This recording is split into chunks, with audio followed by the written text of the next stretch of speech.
Bilal वड़ैज no 5 lakh रुपया इनाम देना और मुबारकबाद पेश करना।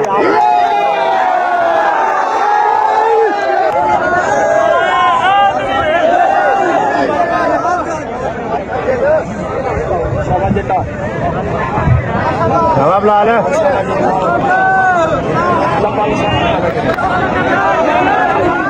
अरे याद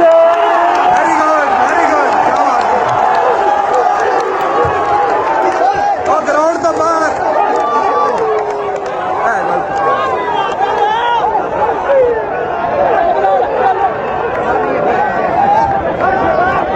ग्राउंड तो बाहर प्लीज सारे बंदे ग्राउंड तो बाहर हो जाओ।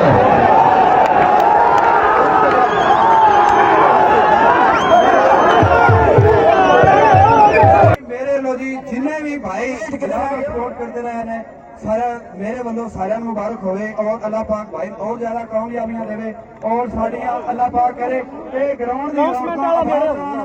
अल्लाह पाक नेगेटिविटी तो ठीक है।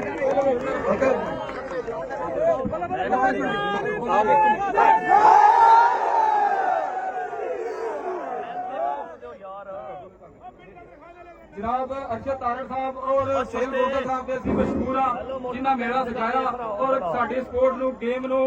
ਪ੍ਰਮੋਟ ਕੀਤਾ। ਮੈਂ ਇਹਨਾਂ ਦਾ ਸ਼ੁਕਰਗੁਜ਼ਾਰ ਹਾਂ ਇੰਤਹਾਈ ਦਿਲ ਦੀ ਗਹਿਰਾਈਆਂ ਨਾਲ। ਠੀਕ ਹੈ ਮੰਡੀ ਵਾਲੇ ਵੀ ਜ਼ਿੰਦਾਬਾਦ ਜਨਾਬ ਮੰਡੀ ਵਾਲੇ ਅਸੀਂ ਯਾਰ ਫੇਰ ਵੀ ਸਪੋਰਟਸਮੈਨ ਸਾਰੇ ਮਾੜੀ ਚੰਗੀ ਹੋ ਜਾਂਦੀ ਹੈ ਸਾਰਿਆਂ ਕੋਲ ਹੋ ਜਾਂਦੀ ਹੈ ਜਿਨ੍ਹਾਂ ਲੋਕਾਂ ਨੂੰ ਨਹੀਂ ਪਤਾ ਉਹ ਇਹ ਸਮਝਦੇ ਨੇ ਲੇਕਿਨ ਸਾਡੇ ਦਿਲ ਵਿੱਚ ਕੋਈ ਮੈਲ ਨਹੀਂ ਕਿਸੇ ਕਿਸਮ ਦੀ ਕੋਈ ਵੀ। ਤੁਸੀਂ ਸਾਰੇ ਭਾਈਓ ਕਰੜ ਸਾਹਿਬ ਗੋਦਰ ਸਾਹਿਬ ਭਾਈ ਨੇ ਸਾਡੇ ਔਰ ਦਿਓ ਜੀ ਹੁਣ ਮੁਕਾ ਵੀ ਹੈਗਾ ਜੀ ਜੀ ਗਾੜੀ ਇਜਾਜ਼ਤ ਹੋਵੇ ਤੇ ਨੇੜੇ ਕਰੋ ਭਾਈ ਹੁੰਦੇ ਪਰ ਸ਼ੇਰ ਸਦੀਨਾ ਵਤਦਾ ਪਤਾ ਲੱਗਦੀ ਆ ਪਿੰਡ ਬੜਿਓ ਨਹੀਂ ਮੈਂ ਵੇਖਦਾ ਪਦਵਰੀਆ ਮੀਆਂ ਦੇ ਜਦਾਂ ਸਾਹਮਣੇ ਆ ਕਿਤੇ ਹੋਣੀ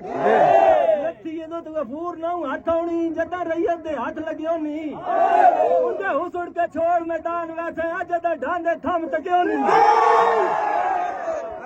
ਠੀਕ ਹੈ ਬਹੁਤ ਵਧੀਆ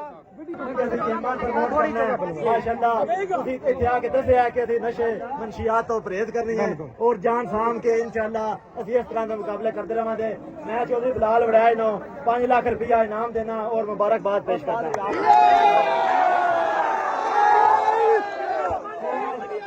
और मेहरबानी करके ग्राउंड खाली करो कबड्डी का मैच दिखाइए ग्राउंड खाली करो खाली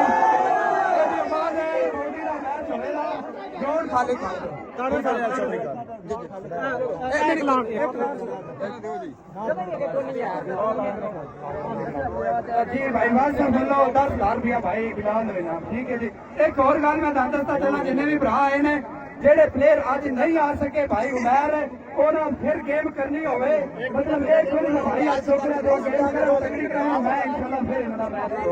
ठीक है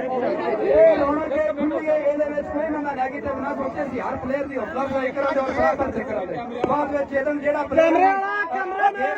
ਕਰਕੇ ਆ ਗਿਆ ਤੇ ਹੋਰ ਅਸੀਂ ਨਾਲ ਸਮਝਦੇ ਔਰ ਅਸੀਂ